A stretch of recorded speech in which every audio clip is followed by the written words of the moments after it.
At the end of the day, I mean, it's almost impossible to imagine this cabal of reactionaries on the Supreme Court to not basically say, if there's an opportunity for us in any way to impose a narrow part of what we perceive as the true religion's true values upon the dirty and fallen slutty women, then we'll do it. I mean, that's basically... There's two ways to really talk about that. There's the legal stories that we tell each other, and then there's the ones that have Ant and Scalia and the rest of them go, I mean, should women really have control over their own sexuality in this respect? Probably not. And I would watch for the possibility of Roberts making some type of really problematic but more narrow intervention. I definitely think they're going to do it on narrow terms. This is a long-term project for these guys. At least it is for Roberts. They also would love to get the Senate back, frankly. And I do think that, in the back of their minds, there is an awareness of this level of granular political calculation that this is one of those issues that could hurt Republicans in the fall.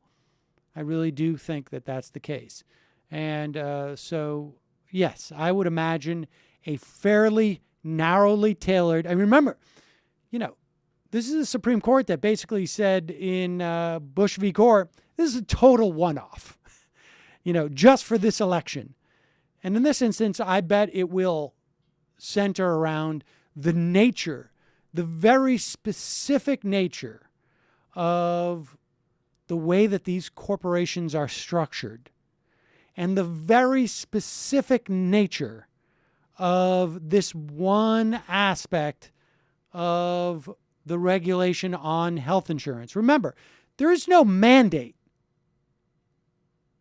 for Hobby Lobby to carry insurance. They don't have to. They can opt out by paying a tax. And it's one that won't cost them more than providing health insurance. And if this really is so offensive to their religious sensibilities, yet they still want to operate a business that is secular in every other aspect except for whom owns it.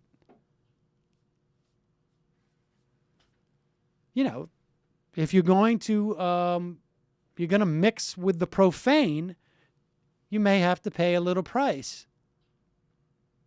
Well, and also if you want to go down that road, it opens up, this wouldn't happen legally, but it's like it's the same point. If corporations are really persons, where's a corporate death penalty? If you want to live out the implications of your religious convictions, well, does that have an implication for the wages you pay? Does that have an implication for your environmental stewardship? There's all sorts of other ways. Well, that's not the religious values. The real thing is women are disgusting and we need to block them from having health care. Yes. The real religious values are that women have dirty parts. And it's like, stop getting, and we must all gather. Complicated with all that nonsense. Right. The point is, we must women all are disgusting. gather to make sure that they don't do dirty things with their dirty parts.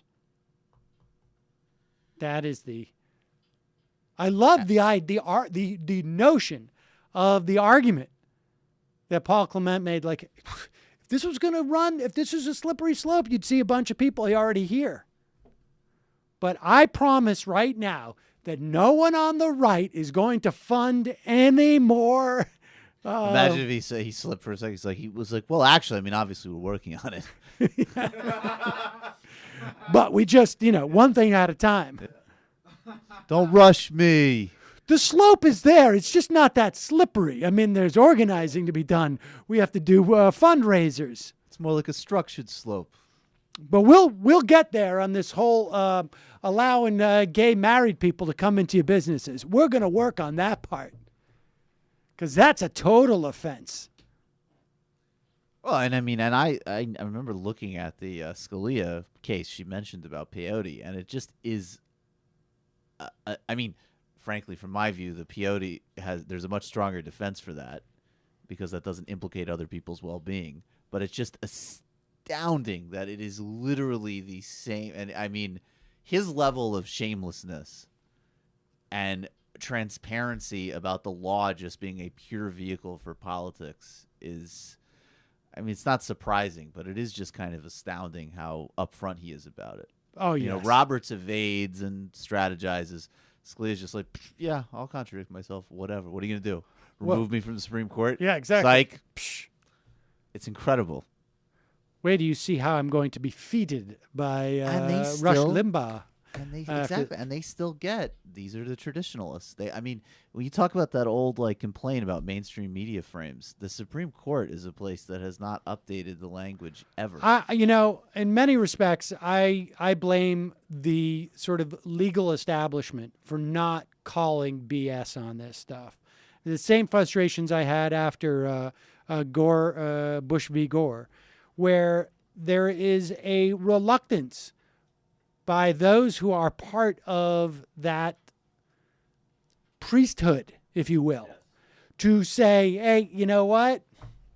All those tenets that have animated everything that I have done, it's really just BS. And what we're doing is appointing, 9 politicians who who have learned to rationalize their political biases.